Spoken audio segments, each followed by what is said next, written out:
Have you ever wondered what the real difference is between an app that soars during a huge traffic spike and one that just crashes and burns? Well, the secret is usually this simple, but incredibly powerful tool that works silently in the background. Today, we're going to pull back the curtain on the magic of message queues. Okay, picture this. It's Black Friday. This is the moment, the one you've been working towards all year. The traffic is insane, sales are pouring in, or at least they're supposed to be. But what happens when all that success actually becomes your worst enemy? So at 9 a.m., things are looking great. 10,000 new users hit your app in the first minute. But then, just 30 seconds later, the dreaded loading spinners appear. By 9:01, it's over. The server is completely offline. And just a few minutes after that, the real damage is done. Your brand is getting hammered on social media because thousands of people are stuck yelling, "I never got my confirmation email." And the financial hit? A staggering $50,000 in lost revenue. Gone. All because those critical welcome emails just never made it out. It's a complete and total catastrophe, and it all comes down to one single bottleneck in the code. So what on earth went so wrong? Well, the culprit, the villain of our story, is something called synchronous code. That's just a fancy way of saying tasks have to finish one after the other in a line. Let's break down exactly why this approach is basically a ticking time bomb for any app that hopes to be successful. The whole disaster really boils down to three things. First, the code is blocking. It literally makes the user wait 2 full seconds for an email to send before it does anything else. Second, there are 0 retries. So if the email server has a tiny hiccup, that user signup is just gone forever. And the final nail in the coffin? A memory explosion.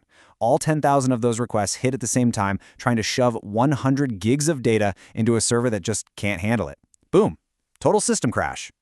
But what if I told you we could fix all of this, all of it, with one simple, elegant change? Let's talk about the asynchronous fix and see how it builds a system that's not just better, but way more resilient. I mean, just look at this. The difference is night and day. Instead of a painful 2-second wait, the user gets a response in 55 milliseconds. That is 36 times faster. The servers, they stay perfectly stable. Every single one of those 10,000 emails gets sent. And that 50 grand in lost sales, it's back. So how in the world does this actually work? The best way to really wrap your head around this is with a simple analogy. So let's forget about code for a second and just think about a post office. Seriously, this mental model is the key to understanding the whole thing. So first, you've got the producer. In our analogy, that's you, or your app. Your application isn't going to deliver the mail itself, no way. It just writes the letter, which is the request to send an email, and drops it into the nearest mailbox. And poof, its job is done. Instantly. Now that mailbox, that's the queue. Think of it as a super safe, durable place that holds on to all those letters. Even if you, the producer, walk away or your app completely crashes, it doesn't matter. The mail is still safely tucked away in that box, just waiting to be picked up. And finally, we have the consumer. This is our trusty mail carrier. It's a totally separate process that just comes along, grabs the letters from the queue one by one, and does the actual slow work of delivering them.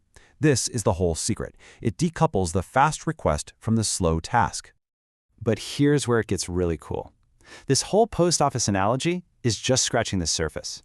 Real-world message queues have some incredible superpowers that make them absolutely essential for building professional, rock-solid applications.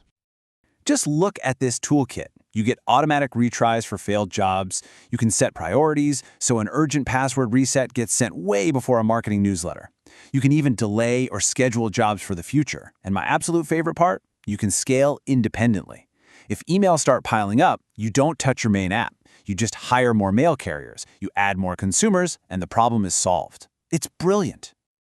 Okay, so you get it. You know what they are, you know why they're so powerful. But the real question is, how do you know when to actually use one? Let's give you a simple little framework for spotting these opportunities in your own projects. Just ask yourself these 4 questions about whatever you're building. Is this task slow? Can this work happen in the background? Does the user really need to sit there and wait for it to finish? And here's the big one. Is it absolutely critical that this job never ever gets lost? If you're answering yes to most of these, then congrats, you found a perfect use case for a message queue. Look, at the end of the day, building an app that works right now is one thing. That's great, but building one that's ready for the success you're hoping for tomorrow, that takes a different way of thinking, an asynchronous way. So I'll leave you with this. Is your app just working, or is it truly ready to win?